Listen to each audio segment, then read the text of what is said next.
Bart Elmore, thank you for joining me. I appreciate you being here. Pleasure to be on. Thanks for having me. Anytime, man. I was introduced to your work a little while ago. Believe the Joe Rogan podcast is where I first listened to you, and then got introduced to some of your ideas. I had a deep interest in the Monsanto topic for a while, but like many others, I got introduced to that company just based on a lot of like the evil and the negative things, and the Roundup Ready seed topic um, had really caused me some sort of like negative feeling. And when I got introduced to your ideas and understanding some of the deeper history of that, I thought that was quite fascinating. So, just to give people a quick, introduction into your work, can you go into before, just what you do now, and then kind of how that started to parallel, and once you got interested in studying these southern businesses and studying Monsanto, if you could just give people a little bit of an intro. Yeah, absolutely. Thanks, Dylan. Yeah, I mean, so many ways to go at it. Um, I grew up in Atlanta, Georgia. I guess I'll start there. And I was someone who spent a lot of time outdoors. I was actually dyslexic, which I guess is relevant to the conversation because, I went to like special school to kind of deal with my learning disabilities and things. I probably shouldn't be writing books, but it's one of those stories of like you take the thing that you're not good at and you make it the thing that you're going to do for your life. I'm that kind of person who's like, oh, I'm not supposed to be doing this. I'm going to show you I can do it. But Mm, I think that what's relevant there is I think where I felt most comfortable when I was younger was in the outdoors, and I did a lot of paddling. Whitewater paddling was one of my real loves, backpacking and climbing and things like that. And it was partially because I think nature was a space where I felt, yeah, I didn't have to worry about those things I wasn't good at or whatever, um, and I felt comfortable in that space. And so when I went off to grad school years later, I played around with different things. I'd been interested in science. I'd worked. In biology, and thought about doing some work in genetics. And then I ended up, really switching to history. But it wasn't until I got to the University of Virginia that I found this field of environmental history, where you're essentially like, looking at the relationship between humans and the natural environment. And it's a relatively young field. I mean, it started in the 70s, but it really took off in the last several decades. And it just felt awesome. It was like, this is this thing I can do where I can study nature was always something I was really passionate about, and history. Great, let's blend it, and science, right? Um, and so that led me on a couple book projects. The first was on Coca-Cola and its environmental impact around the world. So I looked at each ingredient that goes into Coke and think about kind of how it's affecting all these different environments. How did they get the sugar? What effect did it have in different tropical environments? Um, and then how did they get the caffeine?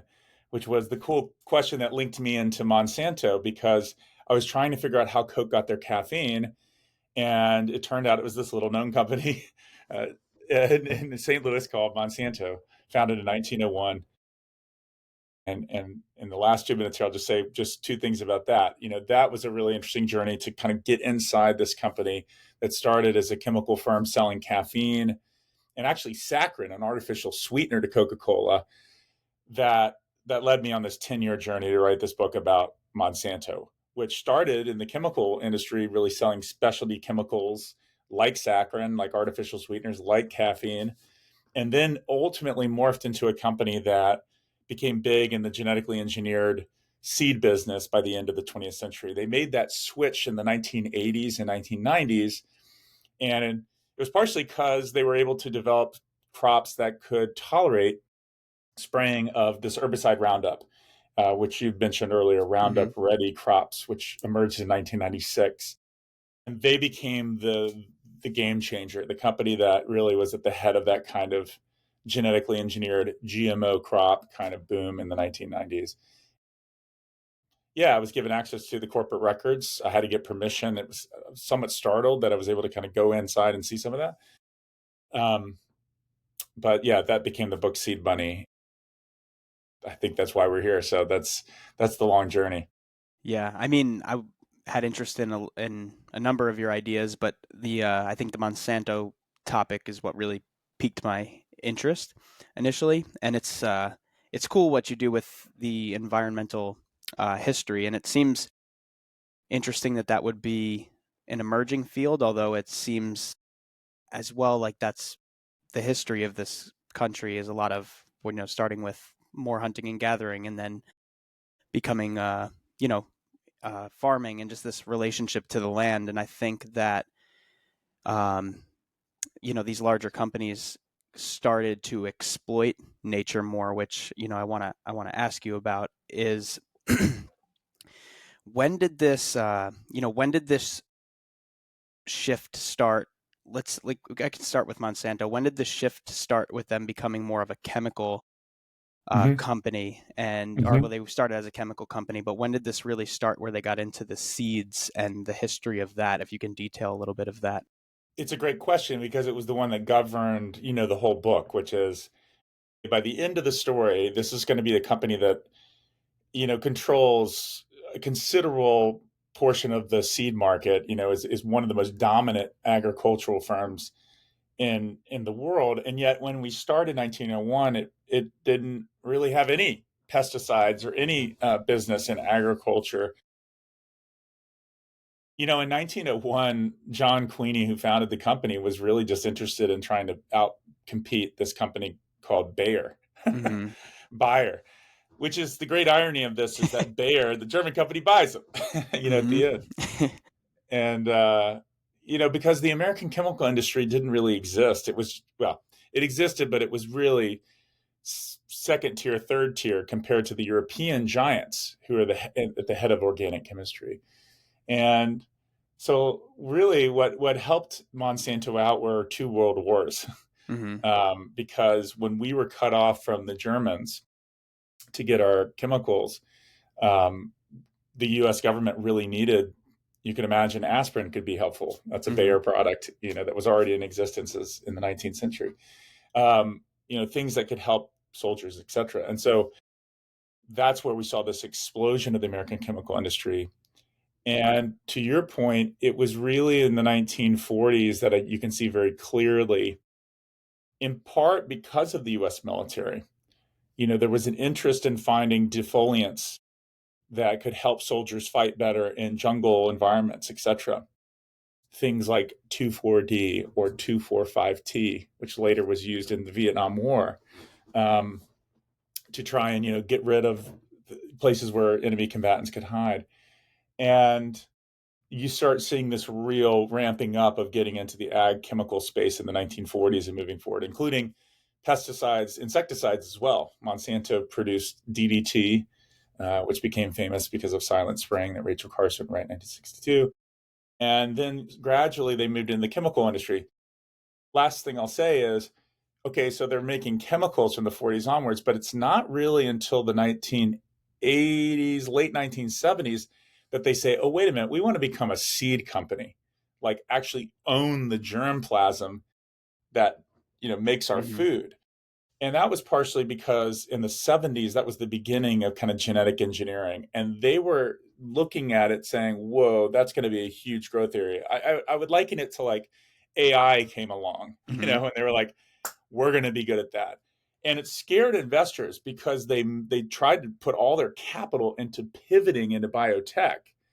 And, nobody really knew, is this chemical company actually going to be able to pull that off, And they did. And they did it in a way that combined their chemical past with this biotech future by designing crops that could tolerate their herbicides so that you could spray that herbicide that they owned, Roundup, which they developed in around 1970, and you could spray your crop and it would kill the weeds, but it would leave the crops there.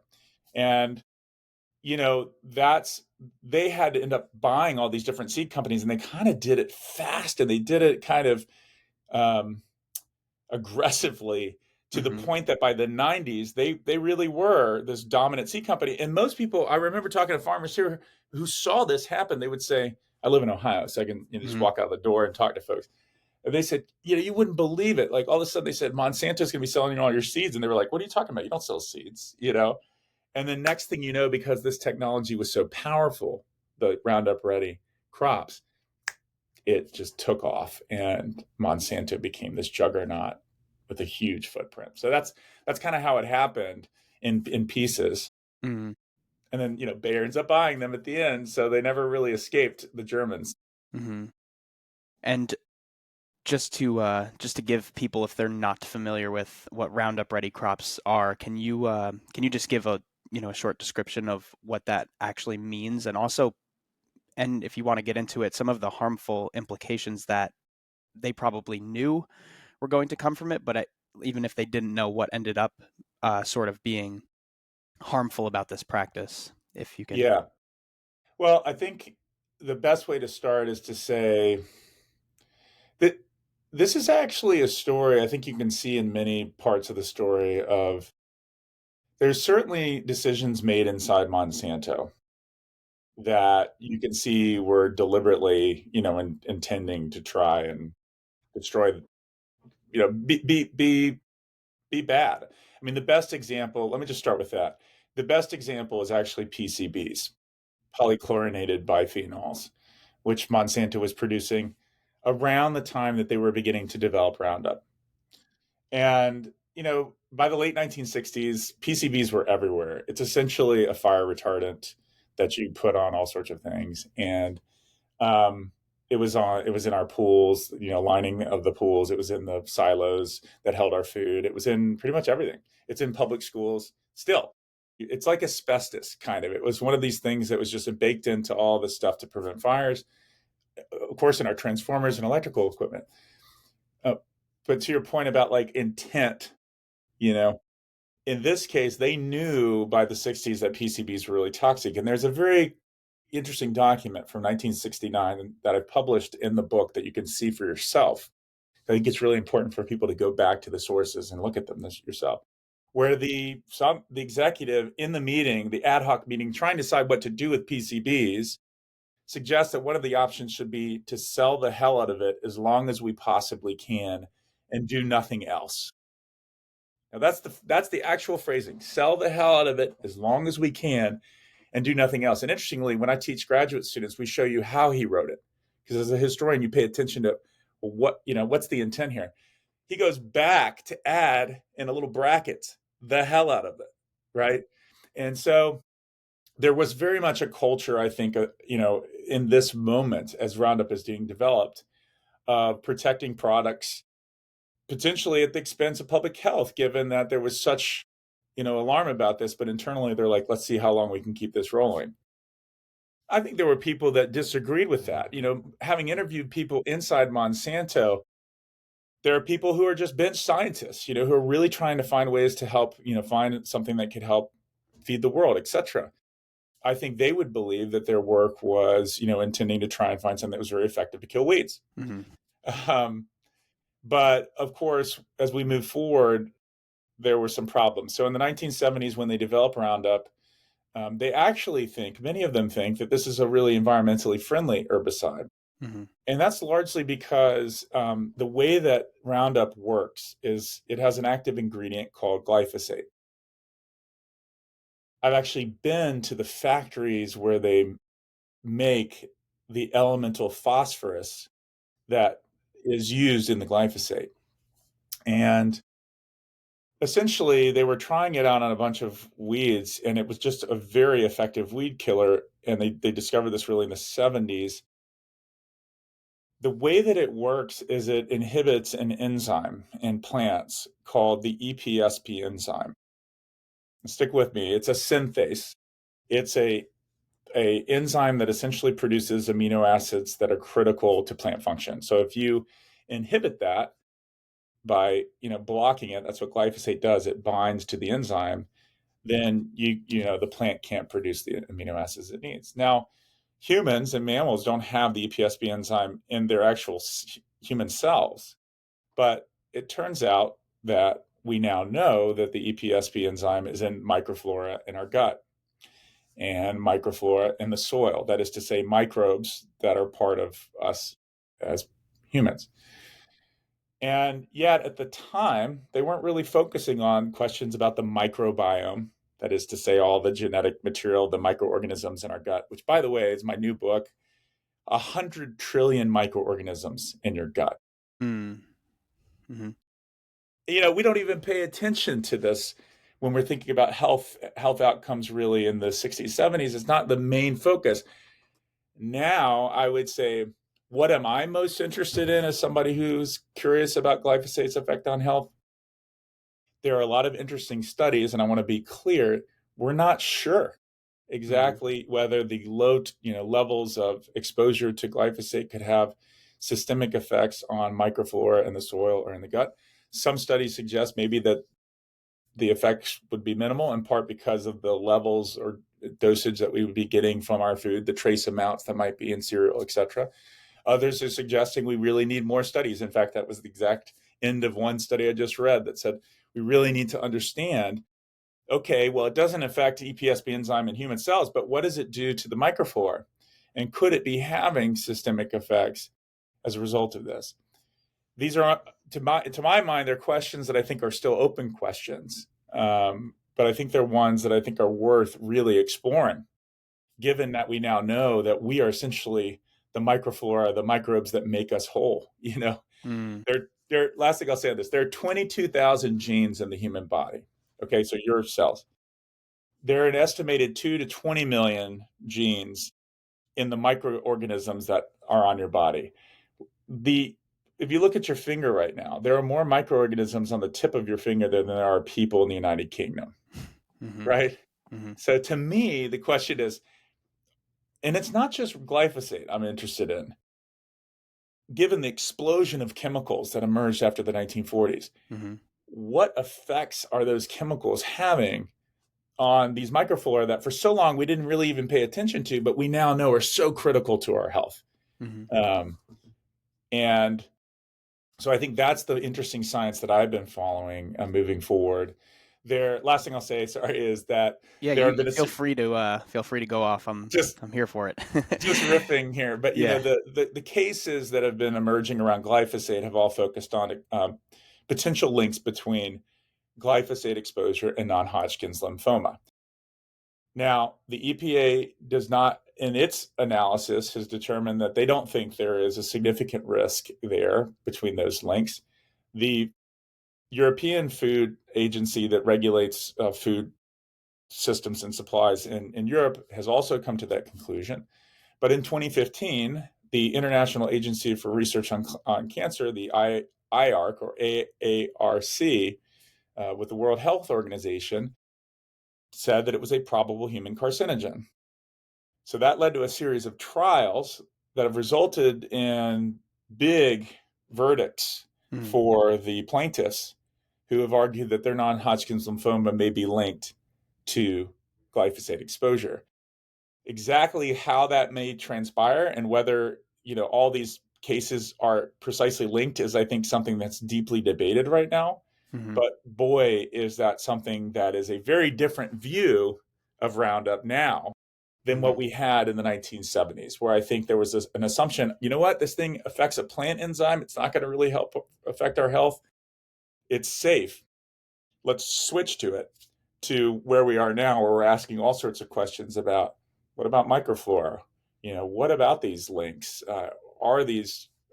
Did we miss something when it came to this?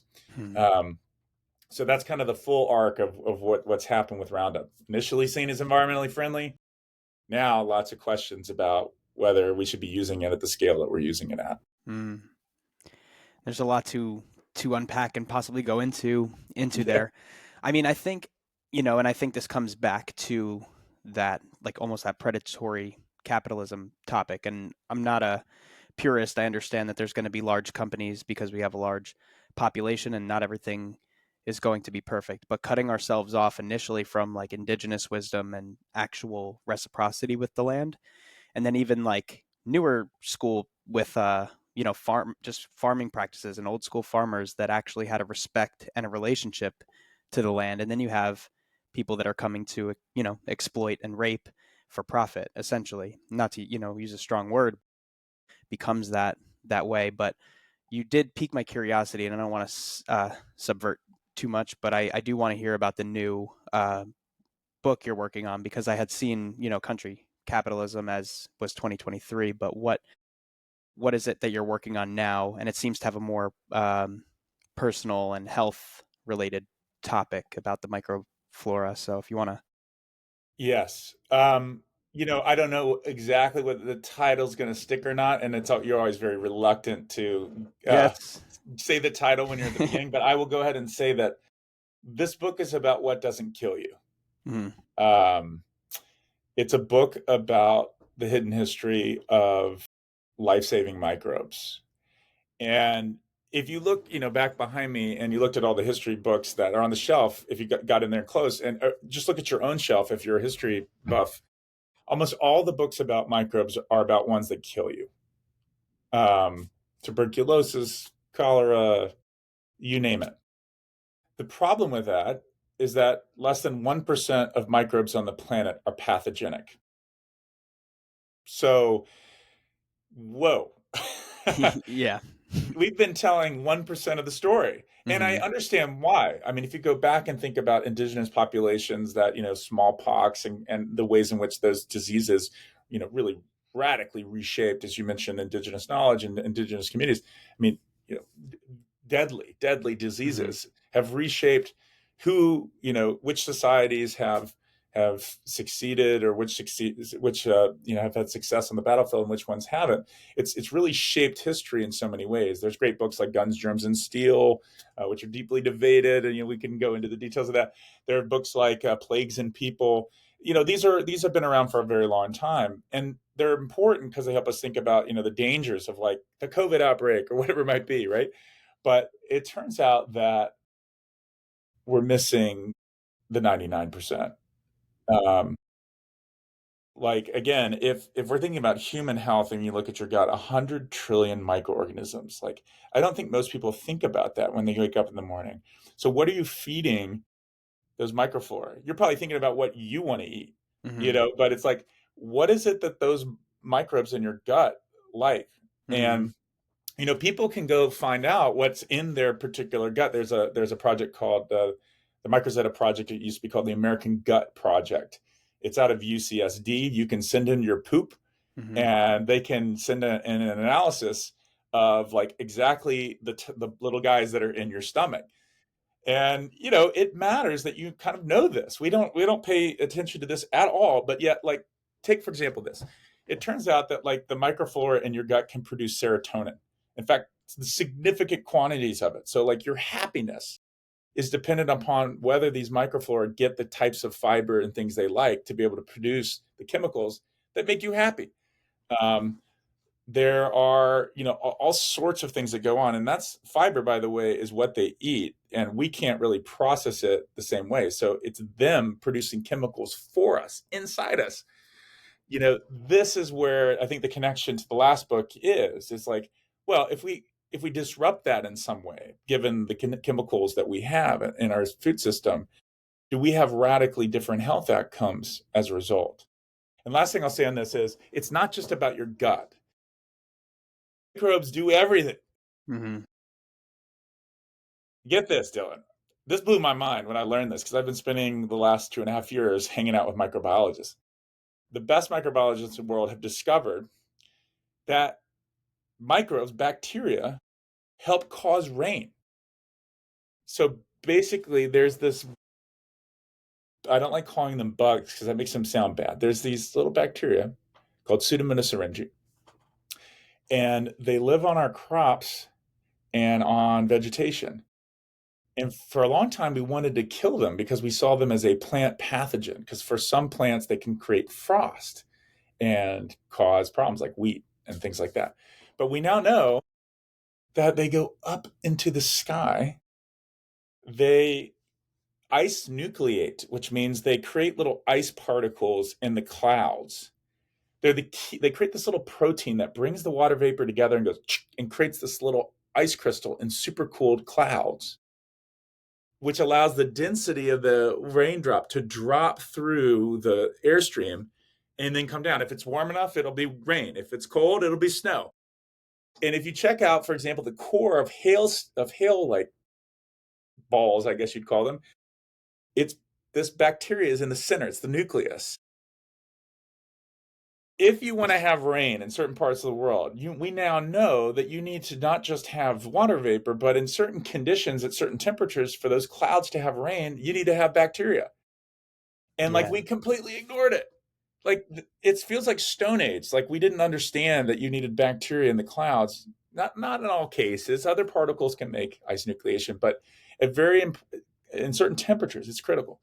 So this is the book, Dylan. It's really about rethinking like who we are and our relationship to these little things that I think we've ignored for much of human history. Yeah, it is actually mind blowing. I mean, I have no.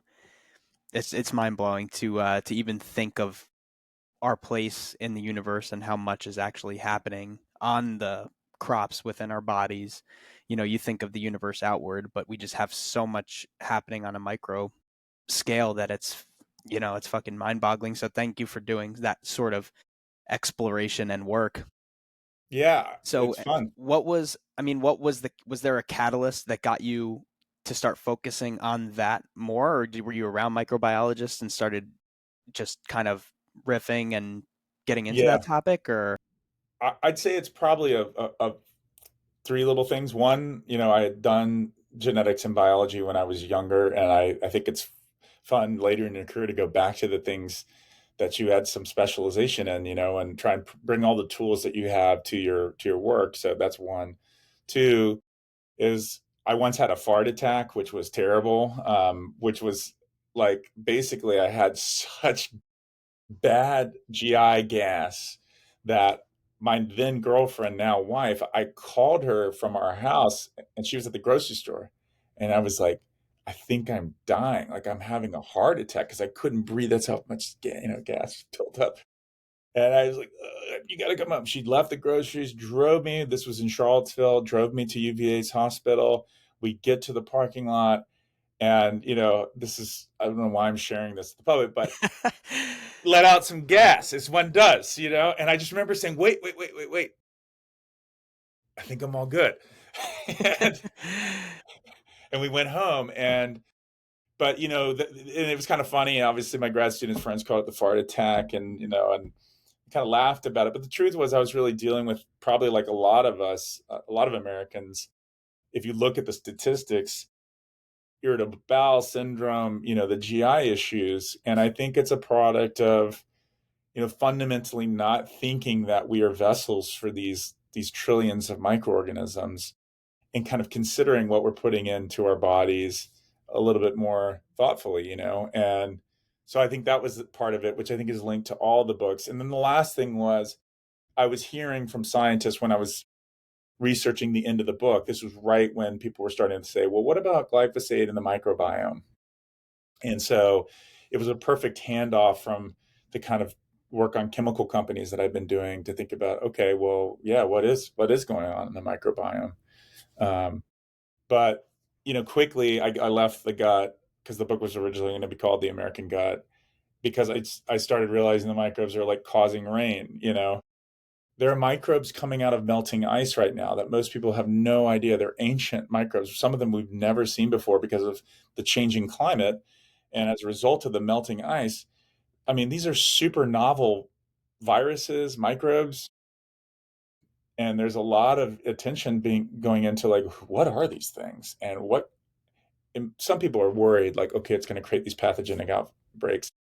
Those microbiologists I talk to say, forget zombie pathogens. Maybe that's going to happen, and maybe in certain contexts that will happen. I don't want to predict the future; it's possible, but it's more likely that businesses are going to see these microbes and say, "Whoa, that's really interesting. Wait a minute, this is a microbe that can survive in really, really cold temperatures. Maybe it has an enzyme. This is true. Maybe it has an enzyme that we can put into our detergent to allow us to wash our clothes at cold water temperatures more effectively and reduce our energy usage because we won't need hot water to wash our clothes. Um, so point is, the gut was interesting, and then it was like, oh my gosh, let's go out here. Partially because there's a chapter where apparently, I have to carry a rifle or someone near me needs to because it's in Svalbard, a location where the microbiologists go out at night. Or actually, it's dark during the winter, so they have to wear these headlamps. And you have to bring a rifle because you have about 5 to 6 seconds to decide whether the polar bear that's coming at you is going to live and eat you, or you're going to fend off the polar bear. And apparently, they can be quite aggressive in these spaces. So this journey has gotten a little dangerous, but also interesting as a result of leaving the gut. I'll just Mm. say that. Well, I mean, I also respect you following your curiosity and finding like where this story takes you, because I do also think a lot of people's work, and sometimes you don't have a choice, but a lot of people just they centralize on the topic that they initially were going for, and they don't really want to branch outward. But I think some things require like a full scope. So following your curiosity on that is, I think, valuable and will be more valuable to anyone who decides to read or listen to your future work. And I You, think for people who, whatever your career is, right, taking those skill sets you have that are not just like for me, I started with the whitewater keg, whatever it be. Okay, so I feel comfortable in those spaces outdoors. Can I go get stories that might be a story that somebody else might not be able to tell because I can, the person who usually travels with me is a search and rescue mountaineer friend of mine who can go and we can go into spaces that I think to tell stories that maybe you couldn't otherwise tell. And I think that feels really fun to be able to kind of blend those things in your career, I guess. mm, So it's been a fun journey. mm. You said something before about how we focus on like 1% of the story because a lot of it is the fear, or not necessarily fear, but what kills you and what's harmful. So I do also find that to be important, and because with that survival instinct and the need to pay attention to danger, I do find that we fixate on what is dangerous, and we kind of stop telling the whole comprehensive story. So I do find that kind of fascinating as well. Mm-hmm. So I want to understand a little bit about, to go a little bit back to where this started, is a lot of these companies started in the South. So what kind of piqued your interest about that? And then maybe get into the nature of these companies and how they were, let's say, beneficial, but also how they started becoming exploitative and possibly harmful as well. Yeah. And I don't want to speak for you, but I'd like to know what you think on that. Well, thanks. Yeah, it's a great question. I mean, when I started on the Coke book, that was because I had actually gone to UVA as a person who was studying the history of the American South. Hmm. I didn't even know environmental history existed when I went to grad school. So I was going to actually study the history of where I was from, partially because I went to school in New Hampshire at Dartmouth College. It really had really made me rethink, what is the South? What is this history? I taught in a school that was particularly challenging and a public school that really had a lot of issues. And I wanted to write about kind of like Southern public schools and why there was so much trouble going back to like Jim Crow and all this kind of stuff and segregation. And when I found environmental history, I landed on Coca-Cola because I didn't want to leave the field of studying the history of the American South.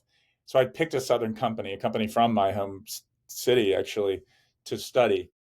Monsanto took me, to St. Louis, beyond, and all over the globe. And so I kind of became a global environmental historian. But the third book you mentioned, Country Capitalism, brought me back. I wanted to kind of go back to where I was from to write about all these companies that I thought we really hadn't written a lot about from an environmental history angle. So I looked at these companies that I think, really shaped the Amazon economy that we have today. I put Amazon in quotes because I would argue that like the companies I write about were the ones that laid the groundwork for what Jeff Bezos ended up doing with Amazon.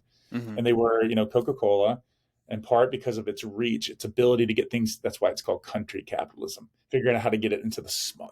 You've been there too, and around the world, I'm sure. Like, I can't believe there's a Coke machine over here. It's just everywhere.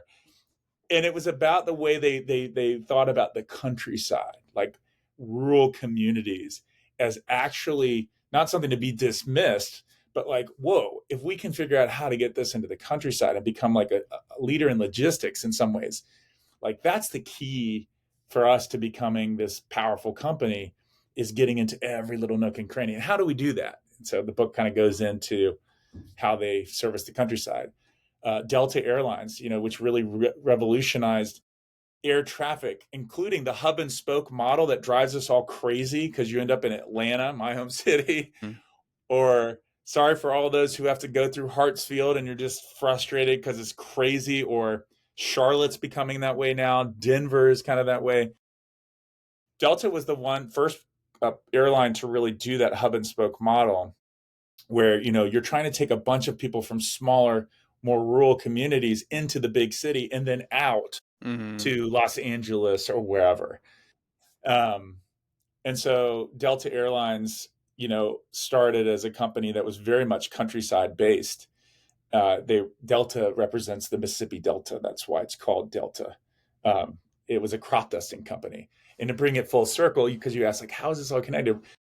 Crop dusting. They were spraying chemicals from the air on cotton fields in the South. That's how they became a big airline. And then they got into passenger travel. So there's all these interesting connections that really changed the face of aviation. And yet I don't think we think of the South as innovative that way, right? I think we think of it as kind of like I don't know, the South is kind of backwards in terms of the economy, and Silicon Valley maybe is where all the new ideas come out. Well, not really so, Mm. turns out. FedEx was the other company, revolutionized air express delivery, based in Memphis, Tennessee, had everything to do with the environment. Why Memphis? Because you want to be far enough south to have your hub where the planes are coming in at night because it doesn't get snow. You want to be far enough north so you're not getting all those hurricanes and tropical storms. And you want to be right in the kind of the middle market of the country so you can hit, like, the Arkansas and all these other places that might not be able to get air express shipments like New York does or LA. Mm-hmm. Changed the game. And then, Walmart, of course, is in there, the largest corporation in the world by the end of the 20th century, starting in Bentonville, Arkansas. What gives, is the question. And then, of course, I ended with Bank of America, based out of Charlotte. It has California roots as well, but had everything to do with North Carolina's banking rules, servicing the countryside, working with farmers. That's how they built all their capital. And then it became one of the largest banks in the world. Last thing I'll say, built the Amazon economy. Jeff Bezos, when he starts Amazon in the 1990s, where does he go? He flies to Bentonville. He hires most of his team because he doesn't know how his ground game. How do you distribute things? Walmart knows how to do that. The Southerners in the South do. And he gets those folks. He actually gets sued by Walmart for getting their top talent. And then FedEx, same thing. It helps to manage some of the warehouses. It turns out the American South was at the head of a logistics revolution that we never wrote about. So that's Mm-hmm. what the book is really about, and kind of gets into, obviously, what that point and click economy means for our environment, because it has a huge impact. Companies like Walmart, uh, you know, later Amazon, just the ability to speed things through the system like a blood thinner, you know, the impact that had from a climate perspective, from an environmental perspective, was pretty big. So that's what that book really does. A little bit of Yeah. both.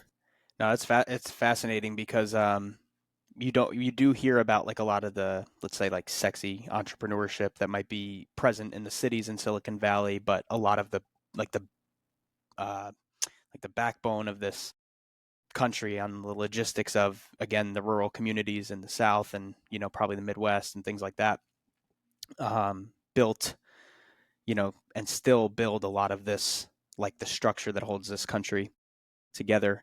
Yeah, Sam Um, Walton said it. He said, look, in his autobiography, the Wall Street people couldn't figure it out. mhm. In fact, he had his shareholders meeting on a creek in Bentonville just to spook them. Like, Mm. he had them all down there, and he's there with his little trucker hat, and they go on a canoe camping trip down Sugar Creek, and is 1981, and he said, the analysts get rip roaring drunk, of course, and then they get freaked out because there's, hoot owls hooting, and there's all these other things going on, coyotes, etc. He said that they were, all huddled around the fire and wouldn't sleep because they were all freaked out. He loved it. He loved, and they wrote about it in the Wall Street Journal. Like, how could it be that this kind of folksy company from Arkansas is like dominating the economy? And his point was, it was the countryside. It was recognizing that there was a huge market of people that were being ignored by Target, which emerged at the same time in 1962, by Kmart coming out of Detroit in 1962. They were focusing on more urban markets. He was like, middle of this little pocket in Arkansas. Oh, what if we try to build these big box stores in these towns? Mm. But to do that, you had to have really advanced computers. You had to have, really sophisticated satellite technology and everything else to be able to service those kind of remote communities. And so, thus, the technology that came out of the rurality. Mm. We don't think of it that way, but that's what happened. And it was remarkable just how successful they were. I mean, just becoming the largest corporation, not the largest retail company, the largest company on the planet. By the early 2000s, the largest mainframe computer in the world was at the Pentagon.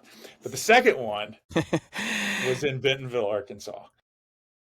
Interesting. We just don't think of these spaces that way, and I think we do a disservice to what actually happened in the 20th century. Rural communities were the hub in some ways of rethinking how we deliver things, how our retail markets are going to work. Mm.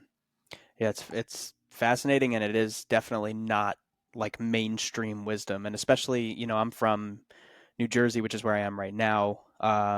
So being close to these major cities, it's something that doesn't always get discussed. And then I moved to Arizona so far, Southwest. So it's another kind of different dimension where it's still not, you're close to California, you're close to some different things. So that has its own agriculture, but still different, and different than the really deep rural communities in the American in the American South. Yeah, Um, One thing I did want to cover a little bit, and just out of curiosity, is when you were researching with Monsanto and interviewing, when this connection to non-Hodgkin's lymphoma and maybe other farming and health issues and environmental issues were coming out, did you discover um, or talk to people about, like, the, let's say, almost like a cover up or a trying to protect themselves? Can you get into some of that a little bit? I think it's a mess. And Mm. I've also talked to people inside Bayer. I've talked to people inside Monsanto. Some on the record, some off the record. I mean, so the problem that you have here is that, again, you have bench scientists who would argue, I was doing the science, and I wasn't involved in some of the higher level things. I was just trying to create something that would be helpful, right? And some people who still believe, I don't see the evidence that suggests to me there's a serious health threat here. Um, the problem is that if you look at the historical record, there is just really disturbing kind of pieces of evidence in the period in which EPA was looking into Roundup and its effects, including documents. And this isn't just speculation or kind of conspiracy theory. I've seen the documents in which scientists say we ghost wrote various articles in various publications that were ultimately in the mix as regulators were making the decision about whether this stuff was safe or not. And just to be clear on ghostwriting, we're talking about people who are connected closely to the company, writing pieces without fully acknowledging those connections, and thereby, having an influence on the studies that are shaping the conversation about whether this should be seen as safe or not. Now, again, if indeed it turns out 20 years from now the science plays out and maybe these links aren't as strong as we think they are, or the scientists who are suggesting there are these various links or effects on the microbiome are wrong, okay, that's one thing. The problem is that by having documents that we now can see where internally they're saying we're going to ghost write things, we're going to try and kind of, there was a situation where a federal agency was trying to oversee glyphosate, and there's this communication where they said maybe we're going to try and quash this and try and stop that review from happening. These are the types of documents, and people can see these docs in my book and other books as well that have come out on this, if you want to see it for yourself. I really believe it's important to try and get into the facts themselves, see it for yourself, read it for yourself, what the language was. But this is the thing that I think is so doubt about science, when you have this cozy relationship in which corporations can have such influence, even if the science is on your side from a corporate angle, it makes it so that us as the public don't know what to think. What do we make of something where if the process was influenced by ghostwritten articles, you know, that doesn't make me feel any better about it. I mean, just taking off my scholarly hat as a dad, as a parent, like I would rather know that there's more kind of firewalls and distance between the regulated and the regulators than I think what we see in this story. And so to me, that gets at what you're talking about. There's a long kind of paper trail of trying to influence the discussions about the regulations. Now, again, you could talk to different people inside the company and say, yeah, we're just kind of doing our job. We're trying to push our agenda. But the problem with that is, what are we supposed to believe? You know, we believe, I think most of us want impartial science. Always going to be a political, there's always going to be politics involved. Science can never be totally disconnected from the society in which it's embedded. But I think that's what's raised a lot of the concerns. And frankly, last thing I'll say, it's what's led to the verdicts in those cancer cases where Monsanto has gotten hit over and over. And I should say it's now Bayer that's facing those repercussions. So much so that they were worth $120 billion when they merged, when Bayer bought Monsanto in 2018. They're now worth, should we look it up today? Market cap, Bayer, 31.9 billion. That's absurd. Yeah. Now I mean 120 to 31. And I would argue that those jury verdicts, which have been what's driving that the loss in value, is because they have really failed, because the jury can see these documents and they're disgusted by it, right? They think that this was, that the science was influenced by it, and that's not a safe and healthy thing. So here we are, and I don't know what's going to happen to Bayer. I never thought that I'd be sitting looking at a company that's maybe imploding, but here Mm. we are. Well, at the end of the day, people need to be held accountable. Bayer's acquisition of Monsanto obviously was probably unfortunate for whoever elected to For do the that, but investors. well, And I but have one share, by the way, Dylan, there we because go. as a writer, you have one share so that you can go to the shareholders meetings and you can watch what's happening, right? So I have this one share. It's funny because as a public university, I usually have to disclose, your investments, and it's always a pain in the ass because I have to say I got this one share of Bayer stock that's like, I bought at I think 60. I mean, the company had already valued had been cut in half when I bought it. I knew it wasn't buying a golden ticket, and now it's at half that value, and it's like, trust me, I don't really need to disclose this. I bought it. I'm losing money on this just so I can kind of keep track of what's happening.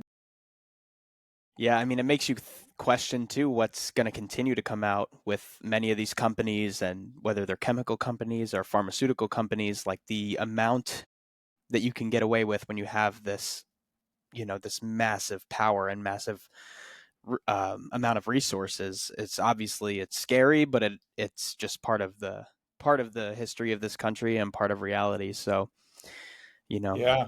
I mean, we did live at a time where I think we supported our public universities and institutions a little bit more to do research that could be, from a monetary and fiscal perspective, have a little bit of more distance from industry.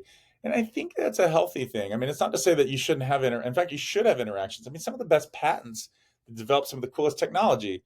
I mean, take this, what we're talking about now, the browser. mhm. That came out of a public project in Illinois from a 21, Mark Andreessen, who was like 21, 22 years old when he was developing it. It turns out there's good ways in which you can have these conversations, but when it comes to like assessing the health effects of something, or the efficacy of something. I think we would like to have publicly funded institutions who could say, look, our money's not coming from the people, Mm-hmm. who were assessing their products. We're trying to have a little bit of distance there so that we can be as honest as we can be.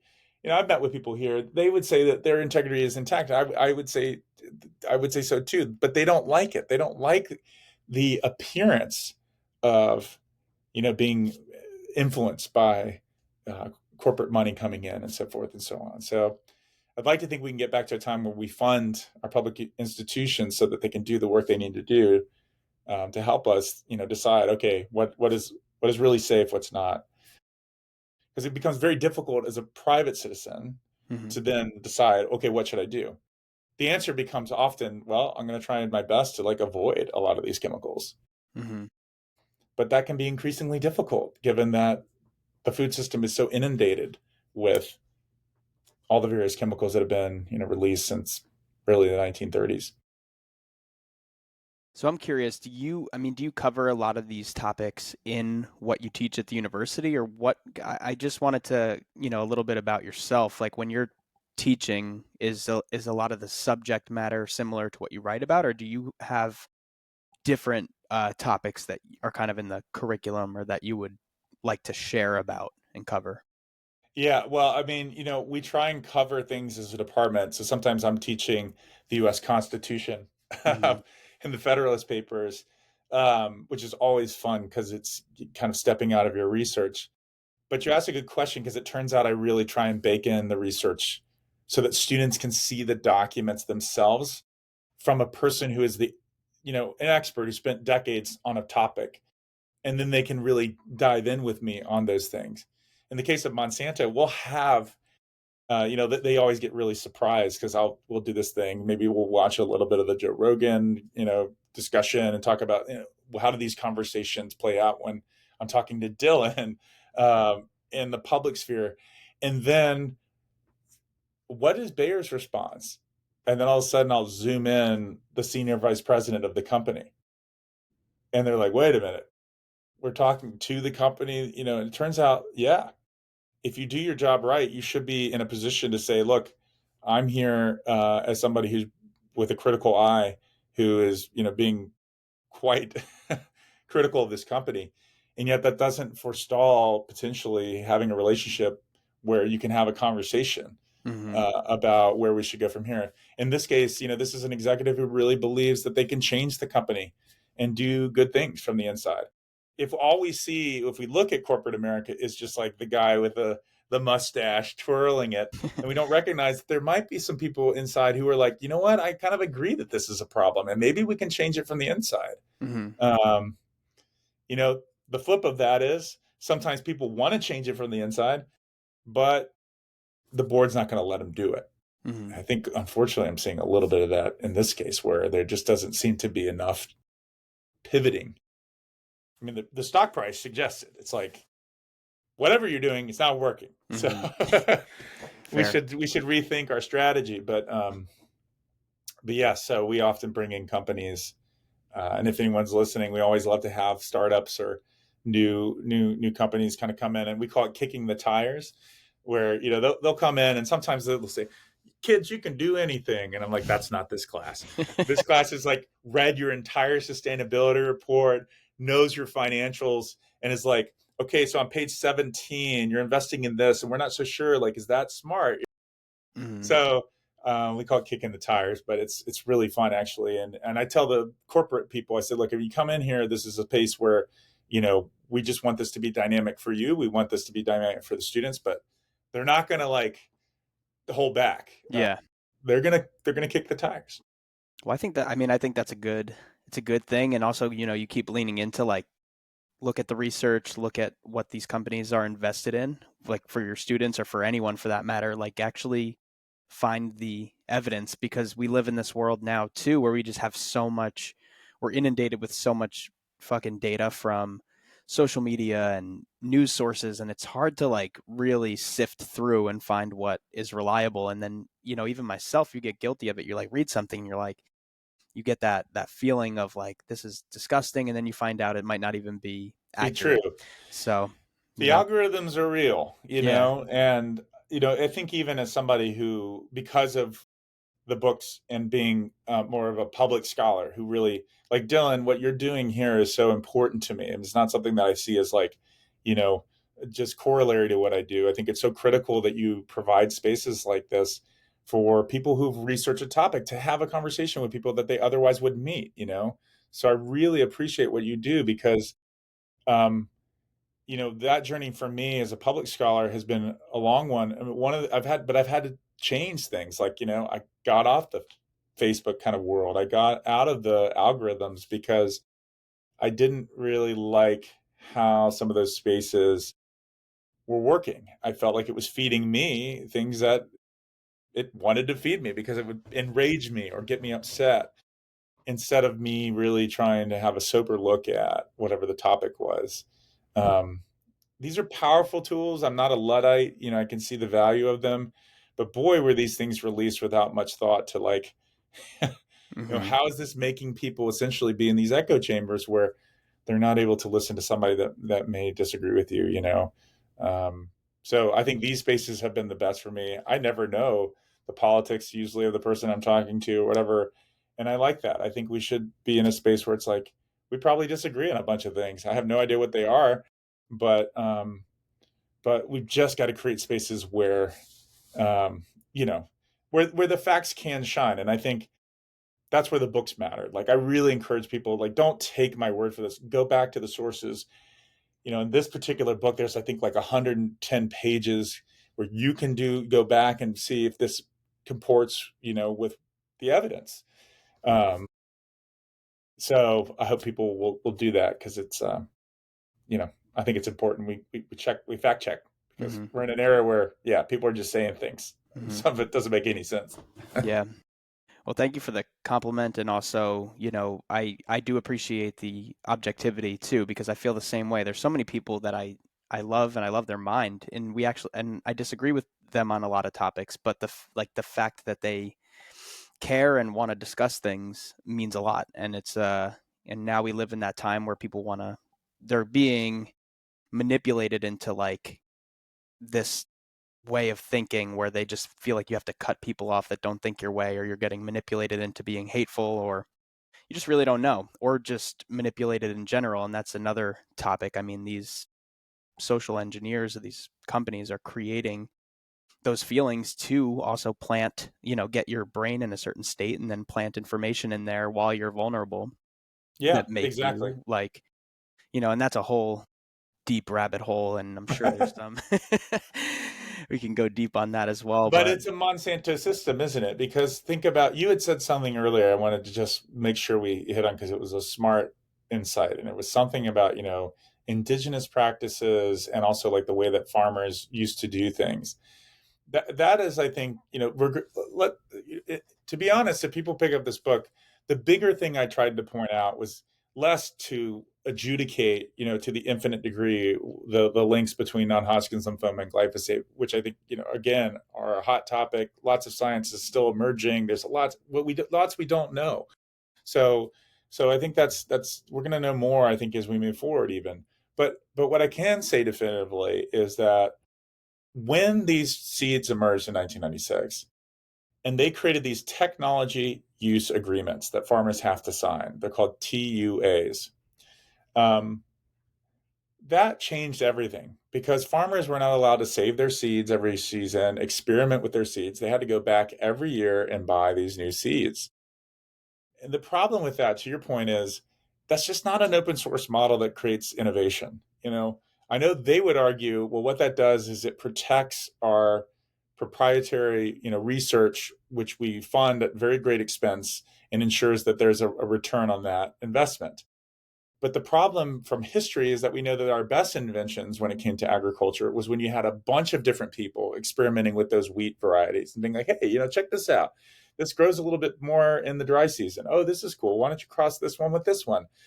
And like some of our best tech, where you had this kind of um, hobbyist kind of exchange of ideas, you can develop really cool new varieties of crops. We live in a system now where you've got 3 or 4 seed companies that control the germplasm. They tell you when you can use it, how you can use it, and that you can't save it. That to me is an abrupt change in terms of innovation, where you used to be able to save your seeds, experiment with them, exchange it, throw it over your brother, let them try it. Now we're in this proprietary system where you can't do that. Mm. And so that's the bigger danger that I would love to, maybe we come to close it, but to really to leave people with. Like, we need to get back to a food system that's not so managed by one or two or three entities, Mm. where there's freedom to exchange the seeds, where there's a lot of freedom to experiment and innovate in those spaces. Mm. Again, Bayer, I know the retorts, they would say things like they can, there's plenty of non-GE street traits out there, things like that. Yeah, but that's not really true. I mean, the reality is that the market has become so consolidated that the access and ability to be able to exchange openly these germplasm is really limited, Mm. which is why I think we just, beyond whether these things are causing cancer, which is a huge issue that I think we should be debating for years to come. Is this a system that really helps us feed the world better? And I Mm. think the answer, from my perspective, is no. I think certainly we could maybe have GE technology, but the way that it's been deployed, I think, has had far more adverse outcomes than the net benefits that it's going to ultimately yield for humanity as we move forward. So that's my summary statement, I guess. Well, Bart, thank you so much for your time, brother. I really enjoyed talking to you and your wealth of knowledge. I'm sure would hopefully have a further conversation one day as well. So I do appreciate the work you're doing, and I look forward to checking out the future book and what you do with your life, man. Well, I should be And in Arizona at some point. The one of the great specialists in microbial forensics, detectives who use microbes left behind at crime scenes, is in Arizona. So I might see you down where you're at. yeah, So please reach out. I live actually pretty close to Arizona State University, and you know, and either way, Arizona is a fun state to travel. So I also don't mind driving different spots. So that's great. yeah, here I'm gonna